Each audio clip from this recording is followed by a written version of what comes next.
Minute to Better Life.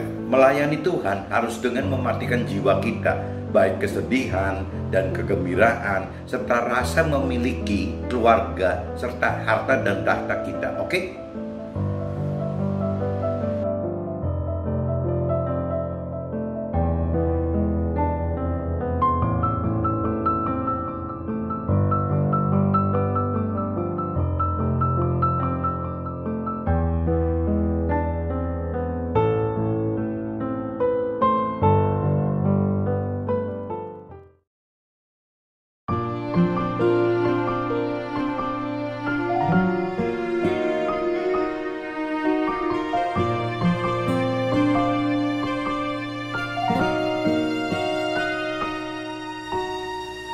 Bila ku angkat tanganku menyerah, Dia akan turun tangan membela, sebab Dia baik, sungguh baik, mujizatnya kan dinyatakan. Ku angkat tanganku menyerahkan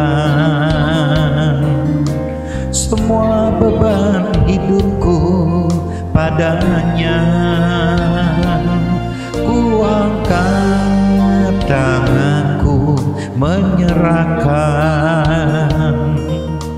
Ku tahu pasti Dia buka jalan.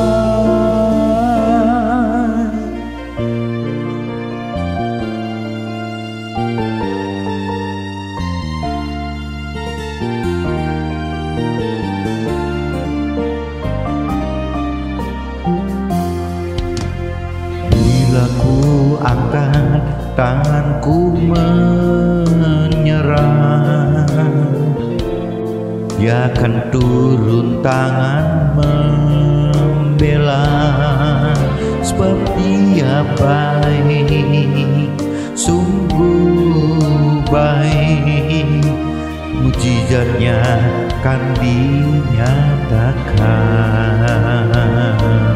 Ku angkat tanganku menyerahkan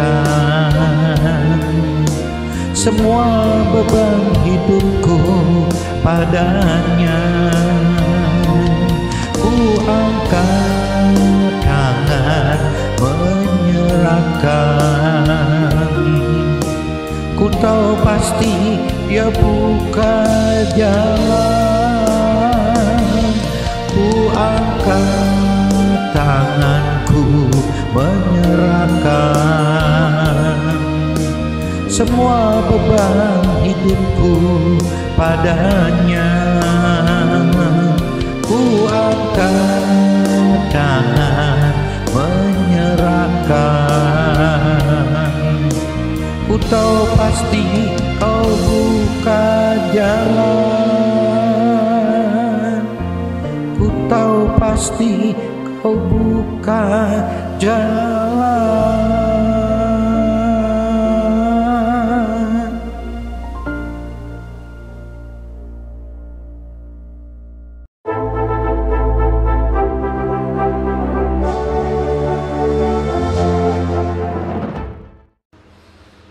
Jumpa kembali di MDT Journey Inspiration of Life. Pagi ini saya mau coba sharingkan dengan tema gitu.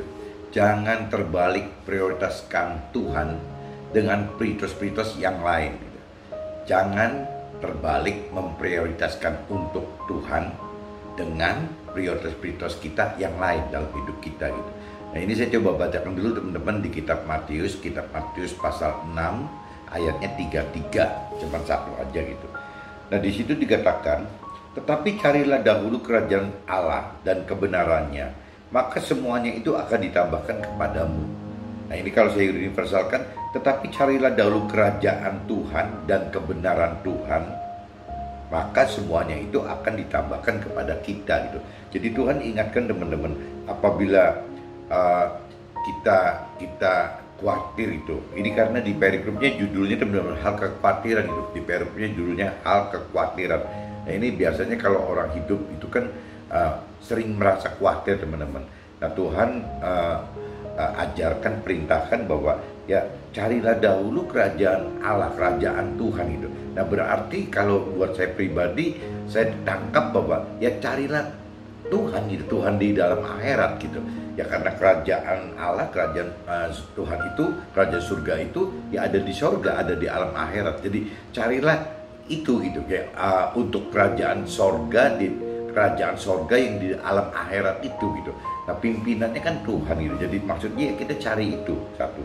Kedua, dan kebenarannya, kebenaran Tuhan gitu. Kebenaran Tuhan ya cuman ada satu-satunya kebenaran Tuhan itu adalah firman Tuhan gitu. Perintah dan peraturan Tuhan yang ada jadi perintah peraturan Tuhan itu ya ada di dalam firman semua. Jadi kalau kita tidak mengenal mengerti akan firman Tuhan, rasanya terlalu sulit untuk kita bicara mencari kebenaran yang Tuhan mau gitu. Pasti nggak ketemu gitu.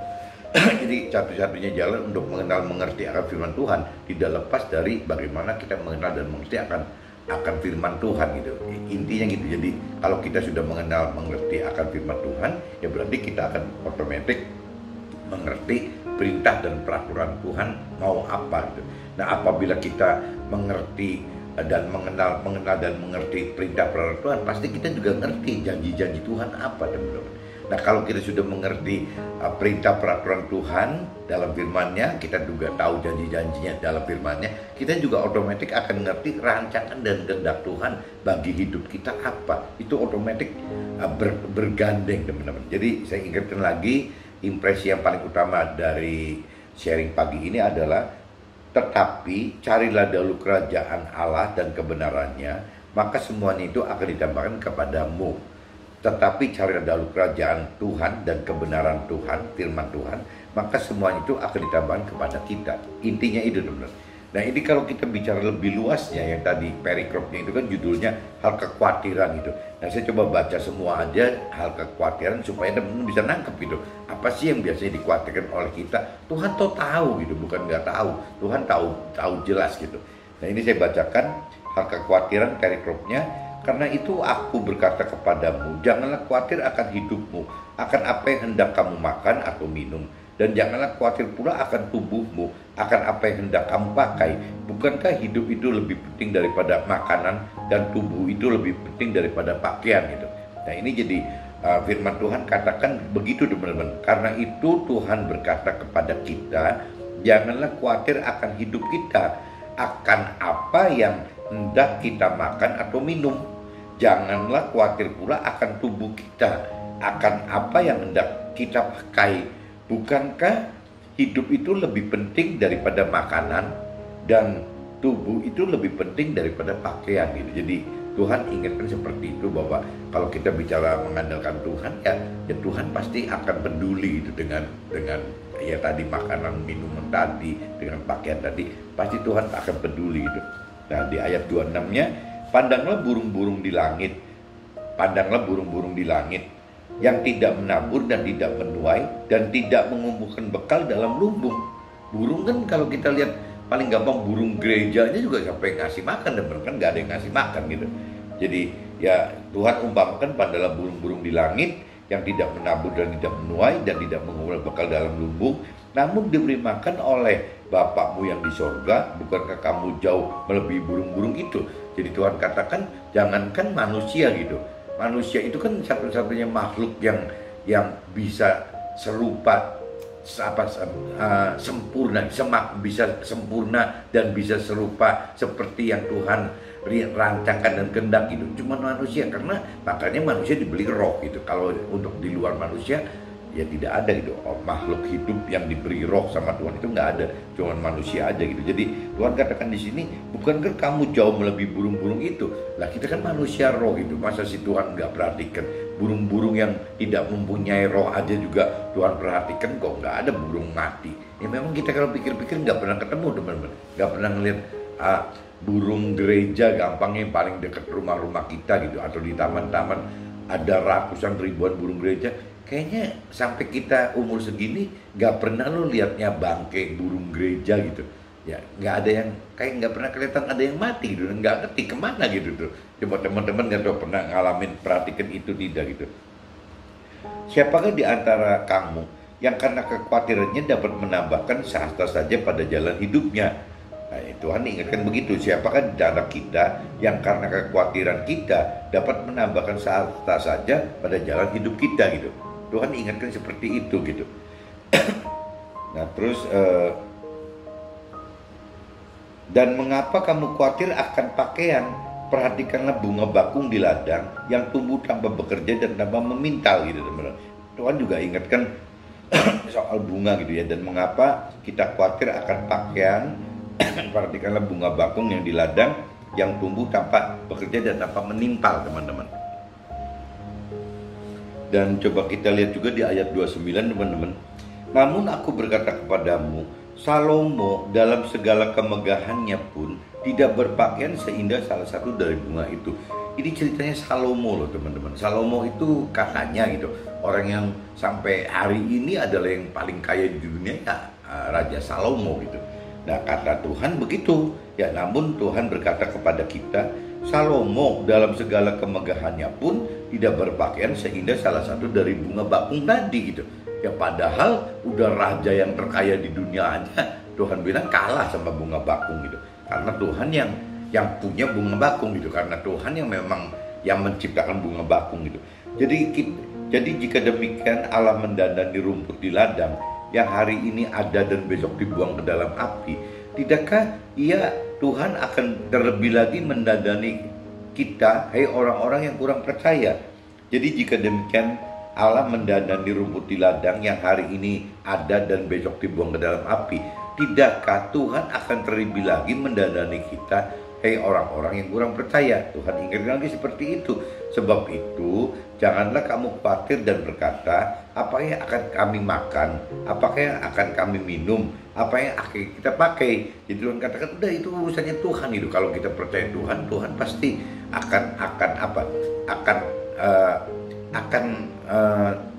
akan perhatikan itu gitu, akan cukupi itu gitu. Jadi Tuhan ingatkan seperti itu. Semua itu dicari bangsa-bangsa yang tidak mengenal Allah, akan tetapi Bapamu di sorga tahu bahwa kamu memerlukan semuanya itu. Jadi Tuhan bisa mengatakan bahwa janganlah khawatir gitu, apa yang akan kami makan, apa yang akan kami minum, dan apa yang akan dipakai. Tuhan katakan seperti itu, tapi Tuhan tahu gitu teman-teman bahwa kita perlu itu gitu. Kita yang perlu yang dimakan, kita yang perlu yang diminum, kita perlu yang dipakai, itu Tuhan tahu itu. Tapi cari Tuhan dulu gitu, nggak usah cari hal-hal semacam itu dulu gitu. Ini nomor 3-3-nya kan. Tetapi carilah dahulu kerajaan Allah dan kebenarannya, maka semuanya itu kan ditambahkan kepadamu. Nah ini Tuhan katakan seperti itu. Tetapi cari dahulu kerajaan Allah dan kebenarannya, maka semuanya itu akan ditambahkan kepadamu gitu. Nah sebab itu janganlah kamu khawatir akan hari besok, karena hari besok mempunyai kesusahannya sendiri. Kesusahan sehari cukuplah untuk sehari. Nah ini yang saya perlu tekankan teman-teman. Arti tetapi carilah dahulu kerajaan Allah dan kebenarnya. Ini kadang-kadang sering gambiar gitu, kita orang jadi bingung sendiri. Nah kalau dari untuk saya pribadi, saya dapatkan satu impresi, saya dapat impresi bahwa kerajaan Allah itu kan kerajaan di sorga gitu, kerajaan di dalam akhirat nanti gitu. Jadi Tuhan ingatkan ya, kita mesti cari itu gitu, cari untuk mencapai kerajaan sorga di dalam alam akhirat itu apa? Kerajaan sorga di dalam akhirat itu kita mesti apa gitu. Nah, tidak ada orang yang bisa masuk ke dalam sana, di dalam kerajaan sorga, di dalam alam akhirat itu tanpa melakukan apa perintah dan peraturan Tuhan gitu. Jadi kalau orang tidak mentaati perintah dan peraturan Tuhan, rasanya akan sesat gitu. Ya akan sesat itu kan kalau di dalam bahasa rohaninya kan ya dosa gitu. Maksudnya meleset, tidak seperti yang Tuhan perintahkan dan peraturkan. Nah ini nanti ujung-ujungnya nggak dapat kerajaan sorga di alam akhirat teman-teman. Yang dikhawatirkan itu apabila meleset dari perintah peraturan Tuhan, dikhawatirkan itu akan masuk ke dalam neraka malah gitu. Jadi satu-satunya jalan untuk bisa mencapai kerajaan Allah, kerajaan yang ada di dalam sorga, di dalam akhirat yang kekal nanti gitu, satu-satunya jalan kita mesti mengerti akan firman Tuhan teman-teman, sehingga kita akan menjalani perintah peraturan Tuhan yang Tuhan inginkan. Nah waktu kita melakukan perintah peraturan Tuhan itu berarti kita tidak meleset, berarti kita tidak berdosa, berarti kita akan masuk ke dalam surga gitu di akhirat nanti. Saya maknai kerajaan Allah seperti itu teman-teman. Nah, adapun kebenarannya, kebenaran Tuhan yang tadi teman-teman, untuk bisa mencapai jalan yang benar, mencapai kerajaan sorga di dalam akhirat yang kekal, ya untuk kebenaran itu nggak jauh-jauh harus mengerti firman Tuhan tadi gitu. Jadi tetap terkaitnya dengan firman Tuhan.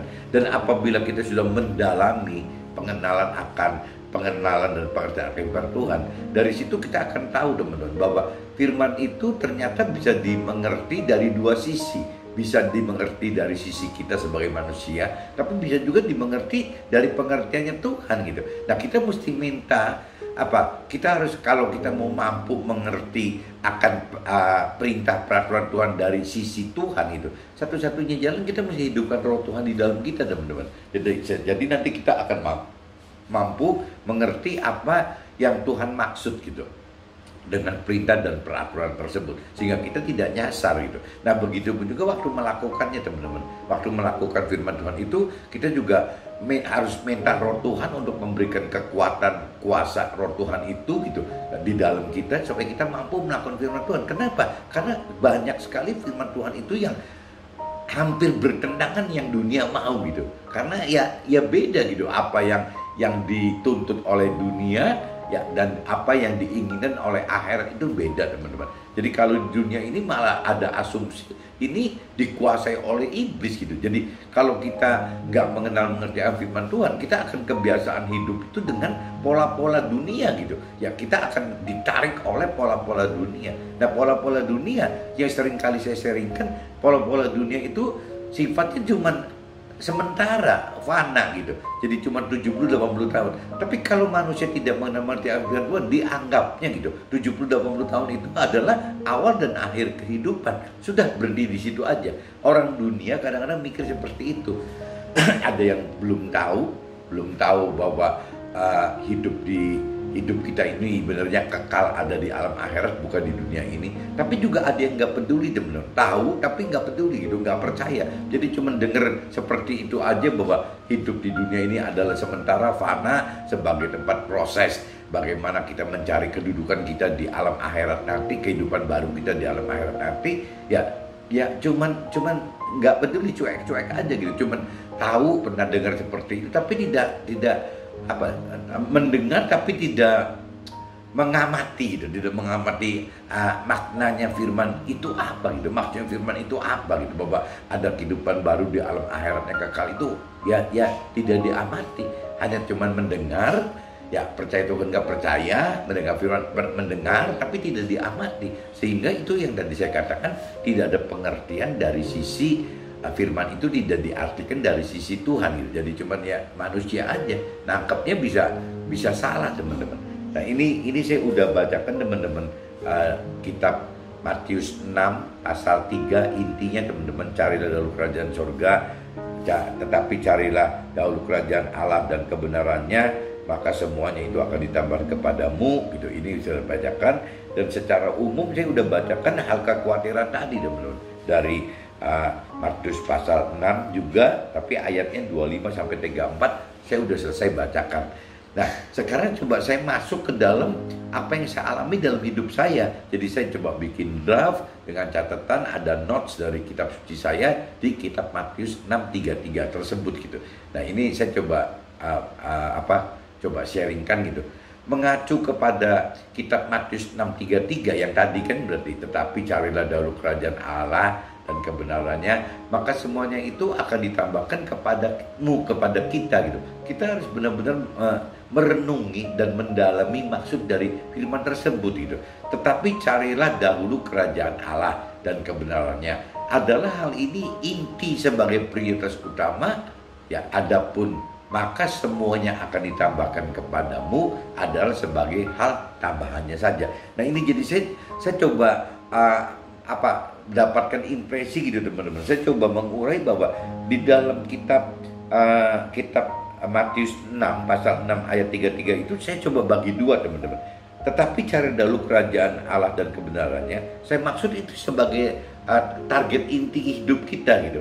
Nah, adapun maka semuanya itu akan ditambahkan kepada kita, kepadamu, yaitu sebagai target tambahannya, yaitu otomatis akan mengiringi sebagai bonusnya gitu. Saya tangkap seperti itu, makanya saya coba bagi dua gitu. Hal inti sebagai prioritas utama terkait dengan Tuhan, di mana terdiri dari kerajaan Allah dan kebenarannya. Jadi kalau saya pecahkan lagi, yang namanya yang target intinya, prioritas intinya itu adalah kerajaan Allah dan kebenarannya gitu. Saya pecah dua lagi. Yang maksudnya kerajaan Allah adalah target keselamatan hidup di akhirat yang kekal bersama bersama dengan Tuhan dalam kerajaan Tuhan, bersama dengan Tuhan. Jadi kalau saya bicara dari sisi manusia itu terdiri dari tiga unsur, tiga area, tiga dimensi, ada tubuh, jiwa, roh, bahwa yang namanya kerajaan Allah dan kebenarannya itu kalau saya tangkap itu ada di sekitaran roh gitu. Jadi kaitannya dengan Tuhan gitu, yang bicara pribadi Tuhannya dengan roh Tuhannya gitu. Yaitu adanya di situ kerajaan sorga dan kebenaran firman-Nya sebenarnya, teman-teman. Kalau mau dilengkapi kebenaran firman-Nya gitu. Nah, ini saya anggap itu ada di area roh, teman-teman. Nah, sebaliknya kebenarannya oh ini kebagi dua, teman-teman. Sorry. Jadi kalau cerita kerajaan Allah itu adalah ya bicara pribadi Tuhan gitu, dengan Tuhan. Itu istilahnya roh. Tapi kalau kebenarannya adalah firman gitu. Nah, ini juga saya kategorikan masuk ke dalam jiwa. Jadi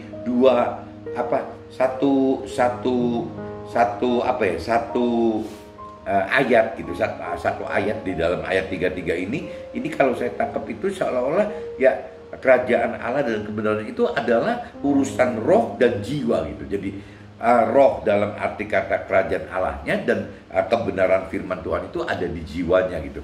Nah, kebenarannya adalah jalan menuju kepada keselamatan hidup di akhirat yang kekal dengan hidup melakukan firman-Nya gitu. Jadi ada dua, teman-teman. Kerajaan Allah adalah target keselamatan hidup di akhirat yang kekal ya, bersama dalam kerajaan Tuhan, di dalam kerajaan surga bersama dengan Tuhan gitu. Ini dalam kata roh. Kebenarannya adalah ini bukan kerajaan Allahnya, ini cerita kebenarannya adalah jalan menuju kepada keselamatan hidup di akhirat yang kekal dengan hidup melakukan firman-Nya, berarti jiwanya. Kenapa saya katakan firman itu jiwa? Karena firman itu adalah pikiran dan perasaan Tuhan, teman-teman. Jadi kalau kita tidak didasari, hidup kita tidak didasari dari firman Tuhan, maka kita akan hidup dengan pikiran dan perasaan kita sendiri. Kita hidup dengan sekehendak kita sendiri gitu. Nah, ini yang akhirnya takutnya kita lepas daripada apa yang Tuhan pikirkan, apa yang Tuhan pernah rasakan di dalam firman-Nya itu gitu. Nah, jadi kalau kita mau jiwa kita benar-benar lebih terarah sampai ke sampai mencapai hidup dalam akhirat yang kekal nanti, itu tidak ada jalan lain, harus memang hidup dengan melakukan firman Tuhan gitu. Apa yang Tuhan perintah peraturan itu harus kita lakukan gitu. Nah, untuk melakukan ini tadi dikatakan kita butuh kemampuan untuk mengerti, dan kita juga butuh kemampuan untuk melakukan. Tidak jauh-jauh kita harus menghidupkan roh Tuhan yang ada dalam kita. Hal inti terkait dengan area roh dan jiwa kita, hal inti yang terkait dengan area roh dan jiwa kita, tadi bicara roh berarti adanya di kerajaan Allahnya gitu, yang namanya kebenaran firman Tuhan ada di area jiwanya gitu. Jadi hal inti terkait dengan area roh dan jiwa kita. Jadi hal inti kita hidup itu ya terkait dengan roh dan jiwa kita gitu. Adapun tambahannya, hal tambahannya akan terkait dengan ya tubuh kita, dan kita bagi menjadi ya tingkatan prioritas gitu. Jadi kalau kita bicara ada prioritas inti dan ada prioritas tambahan gitu. Ya kalau prioritas inti berarti tidak lepas dari area roh kita yang tadi bicara mencari kerajaan Allah, dan juga tidak lepas dari jiwa kita berarti mencari kebenarannya Tuhan, kebenaran Allah gitu. Nah, adapun tambahannya ya terkait dengan tubuh kita, dan untuk tubuh kita pun kita bagi lagi, teman-teman, ya ada prioritasnya. Ya ini kadang-kadang terbalik-balik gitu. Kalau orang duniawi kadang-kadang prioritinya yang inti aja orang dunia tidak mengenal, teman-teman, tidak mengakui bahwa ada hal inti itu harus mencari kerajaan Allah dulu, harus mencari kebenaran firman Tuhan dulu gitu. Orang dunia nggak terlalu peduli itu gitu. Yang tadi saya katakan sebelumnya, ada yang memang tidak tahu gitu, ada yang tahu tapi cuek-cuek aja gitu, nggak peduli gitu. Jadi ya ini mesti disadarkan lagi, justru kalau dari sisi Tuhan, kalau kita percaya Tuhan, kalau kita taat dan takut akan Tuhan, ya kita harus percaya gitu bahwa yang namanya mencari kerajaan Allah dan kebenarannya, kebenaran firman-Nya itu adalah yang intinya, prioritas intinya gitu. Nah, adapun tubuhnya yaitu ya yang terkait dengan activity kita kan, activity kita sehari-hari gitu. Nah, itu pun juga kadang-kadang mesti diprioritaskan. Ini pun bisa kebalik-balik gitu. Jadi hal inti, prioritas inti dan hal pertambahan aja udah salah gitu. Nah, di dalam tambahan aja banyak orang yang salah jalan juga, teman-teman. Banyak orang yang tidak mengerti. Misalnya prioritasnya harus, kalau kita urut misalnya daripada yang kita perhatikan, kita kan otomatis dah, kalau kita perhatikan diri kita sendiri itu nomor satu gitu. Nah, kedua kan biasanya ada keluarga, ada aktivitas bermasyarakat yang kaitannya dengan bekerja, berkomunitas, bermasyarakat gitu, kan begitu gitu. Nah, ini aja kadang-kadang ada yang terbalik, teman-teman. Ada yang nggak perhatikan dirinya sendiri soal kesehatannya, ada yang nggak perhatikan keluarganya, ya sibuk tiap hari cuma dengan urusan bagaimana bekerja, bagaimana bermasyarakat gitu. Ya akhirnya ketuker-tuker. Jadi untuk menentukan prioritas inti dengan tambahan aja bisa salah karena tidak tahu intinya yang mana, tambahan yang mana. Nah, adapun istilah yang untuk tambahan yang berkaitan dengan tubuh aja bisa salah juga, teman-teman.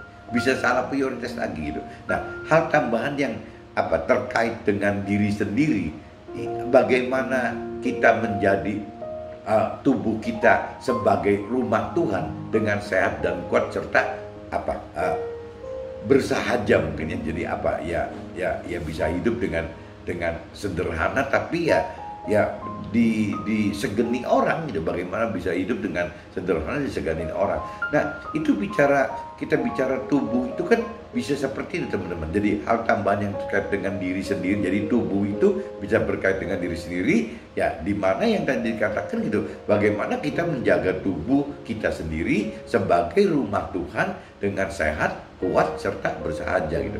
Nah, hal tambahan yang terkait dengan keluarga gitu. Nomor 2 kan kalau saya pelajarin ya intinya prioritas ke Tuhan, kerajaan Allah dan kebenaran firman-Nya. Yang kedua tambahannya dibagi ABC, teman-teman. Yang namanya tambahan A itu otomatis yang terkait dengan diri kita sendiri. Bagaimana kita menjaga kesehatan, bagaimana kita supaya kuat, bagaimana kita bersahaja.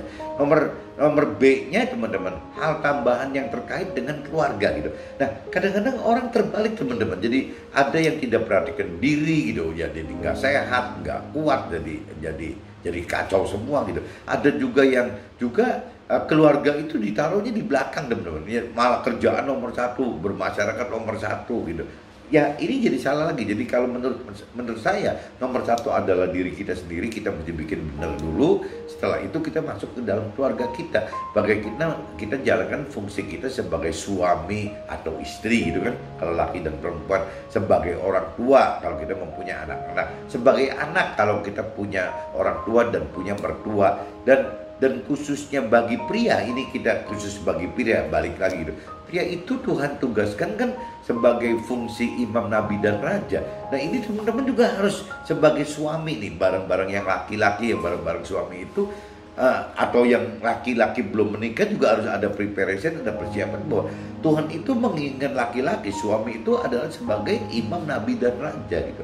Imam itu adalah mewakili keluarga, urusannya kepada Tuhan, ya nabi itu adalah mewakili Tuhan, urusannya ke dalam keluarga, dan raja itu adalah keputusan itu, pengambil keputusan di dalam keputusan keluarga gitu. Meskipun perusahaan itu dipegang oleh anak-anak kita, meskipun perusahaan itu dipegang oleh istri kita atau suami kita, tetap yang namanya fungsi suami itu yang harus memberikan satu keputusan gitu. Nah, kalau sampai suami sudah memberikan keputusan secara alam rohani, secara roh, itu sudah dapat stempel gitu, dapat persetujuan dari Tuhan juga.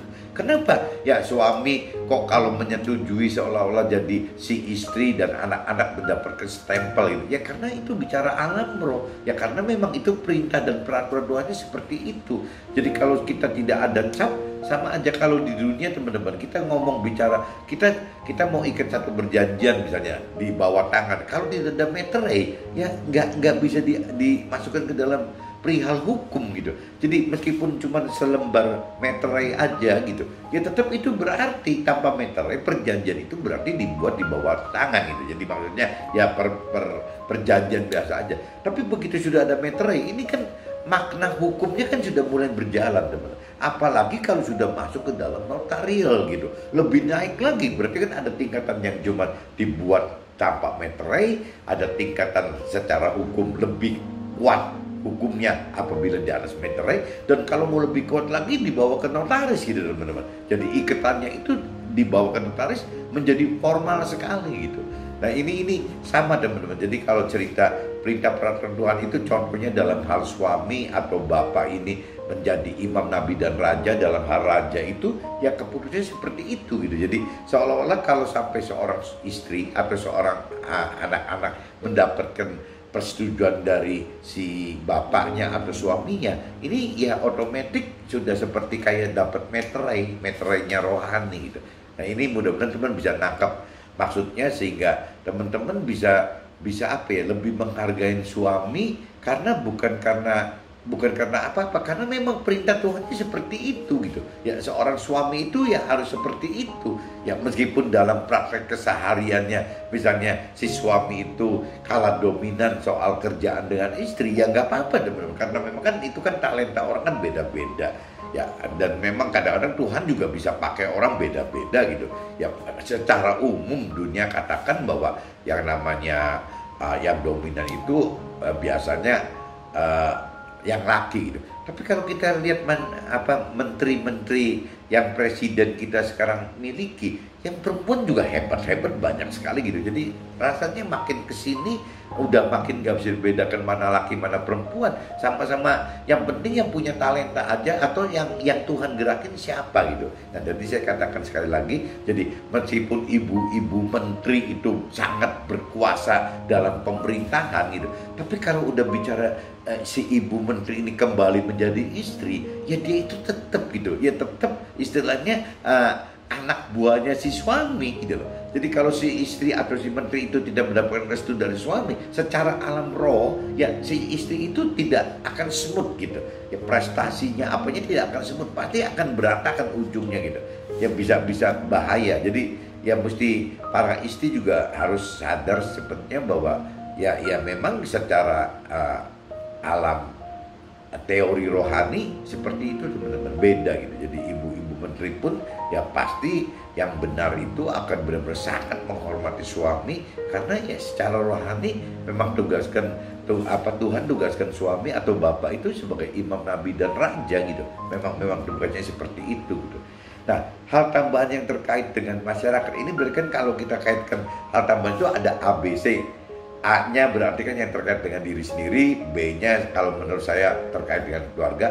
Nah, C-nya terkait dengan masyarakat. Nah, masyarakat itu berarti kan urusan kerjaan kita, bagaimana kita jadi pengusaha, kaitannya dengan masyarakat, bagaimana kita bekerja juga di kantor, kaitannya juga dengan masyarakat itu. Jadi, hal tambahan yang terkait dengan masyarakat, bagaimana kita jalankan aktiviti kerja sesuai tugas dan tanggung jawab jabatan masing-masing gitu. Jadi tugas dan jawaban kita beda-beda, dan juga fungsi dan juga jalankan fungsi sosialisasi ke masyarakat ya, baik untuk kepentingan lahir teman-teman, kita bisa bantu apa secara lahiriah, dan apa yang bisa kita bantu untuk sesama itu gitu ya secara batiniah. Teman-teman kan yang di sesama kita itu kan tidak cuma melulu semua butuh bantuan lahiriah gitu kan, enggak, butuh bantuan jasmani, butuh bantuan yang ya bantuan berupa uang atau barang atau apa gitu. Tapi juga ada sesama kita yang bukan butuh itu, tapi butuh misalnya pengarahan hidup yang lebih baik harus bagaimana, untuk hidup lebih benar itu harus bagaimana. Jadi memang kebutuhan masyarakat itu tidak cuma satu melulu urusan lahiriah teman-teman, yang ada juga kaitannya dengan batiniah gitu. Nah kita mesti belajar teman-teman bagaimana caranya kita bisa di fungsi itu gitu. Jadi selain kita sebagai pengusaha berusaha, kita juga atau sebagai orang karir kita berarti bekerja ya kita selesaikan sesuai tugas tanggung jawab masing-masing. Dan ini kan kalau kita bicara dari struktur perusahaan yang secara besar aja gitu, secara gamblang gitu ya kan dibagi, ada dari mulai di paling atas ada fungsi komisaris gitu, ada fungsi direktur, ada fungsi general manager, ada fungsi manajer di masing-masing divisinya, ada supervisor, ada terus meningkat begitu teman-teman. Nah, yang namanya fungsi komisaris ya dia harus tugas dan tanggung jawabnya di komisaris gitu. Mungkin komisaris itu kan tidak mengikuti aktiviti keseharian seorang manajer gitu. Ya tingkatnya berarti beda teman-teman. Jangan-jangan kalau komisaris itu ada banyak kemungkinan bisa kerja merangkap-rangkap kemana-mana. Bahkan mungkin seorang komisaris itu bisa juga terjun masuk melayani masyarakat, baik untuk kepentingan lahiriahnya sesama masyarakat tadi gitu, atau batiniahnya sesama ya masyarakat tadi. Benarnya fungsi komisaris itu akan bisa seperti itu teman-teman. Jadi komisaris itu karena sifatnya cuma kebijakan perusahaan yang besar aja gitu, arah perusahaan ya cuma sifatnya seperti itu. Berarti ada waktu luang banyak gitu. Satu, bisa juga merangkap menjadi beberapa komisaris di perusahaan-perusahaan, tapi bisa juga terjun masuk ke dalam masyarakat yang membantu sesama menjadi alat Tuhan gitu untuk secara lahiriah apa yang bisa kita perbuat, secara batinnya apa yang kita komisaris kita itu fungsi komisaris. Kalau saya sarankan harus bisa seperti itu teman-teman. Jadi benar-benar hidup itu bermanfaat gitu, tidak cuma habis sehari-hari buat golf aja gitu kan, jadi nggak efektif itu ya. Boleh-boleh aja golf untuk jaga kesehatan, tapi kan bukan berarti total fungsi komisaris itu total sisa waktu semua dihabiskan untuk golf atau untuk tamasya gitu kan, kayaknya nggak efektif gitu, kurang benar lah. Nah, kita lebih baik melakukan fungsi komisaris seperti itu. Nah, kalau fungsi direktur mungkin udah lebih sibuk dari komisaris gitu ya, nggak tahu masih ada waktu nggak gitu. Fungsi manajer pasti akan lebih sibuk lagi gitu. Supervisor pasti akan lebih sibuk lagi. Nah, yang representatif, yang sales representatif atau sales counter atau yang di back office gitu ya, itu ya pasti punya kesibukan rutin yang tidak bisa seleluasa dibanding dengan fungsi komisaris gitu. Nah, ini jadi bagi teman-teman yang sudah seumuran saya, harusnya kan fungsinya sudah lebih lepas itu perusahaan kecil, sedang atau besar, atau di rumah dibuka toko atau bagaimana gitu. Kalau pengusaha ya begitu, sudah umur 55 ya kita bagaimana menempatkan diri, memberi peluang kepada generasi kita lebih lanjut lagi ke tim-tim yang baru gitu. Nah, kita coba duduk di posisi komisaris. Nah, waktu kita duduk di komisaris, coba perdalam pengenalan pengertian firman Tuhan sehingga bisa sangat memungkinkan untuk menjadi berkat gitu. Berkat yang bersifat lahiriah maupun berkat yang bersifat batiniah gitu. Apabila kita sudah lebih dalam mengenal mengerti firman Tuhan dan apabila kita benar-benar mau melakukan perintah peraturan firman Tuhan itu. Intinya itu teman-teman. Jadi saya cuma ingatkan, jangan terbalik-balik memprioritaskan hidup gitu. Tuhan itu ditaruh di posisi yang terakhir gitu kan, lebih kacau gitu. Ya Tuhan itu justru mestinya sebagai landasan hidup kita di paling awal. Ya lebih lanjutnya ya kalau menurut saya ya tadi diri sendiri, keluarga dan bermasyarakat. Nah, saya kelompokkan bermasyarakat itu ya kerja, aktivitas sosial apa yang ada dalam situ teman-teman. Karena memang itu kan kita butuh masyarakat. Nggak mungkin yang namanya kita usaha atau kerja itu tanpa ada masyarakat, nggak mungkin gitu. Karena kerja atau usaha itu terjadi terbentuk ya karena memang kebutuhan masyarakat gitu. Intinya gitu teman-teman. Jadi mudah-mudahan sharing pagi ini masalah prioritas itu yang paling inti teman-teman bisa bedakan antara Tuhan dan tambahan. Yang inti Tuhan dan tambahan yang lain-lain tuh. Nah, tambahan pun saya tadi katakan ABC itu ya dari mulai diri sendiri, keluarga dan masyarakat. Oke teman-teman, see you, bye-bye.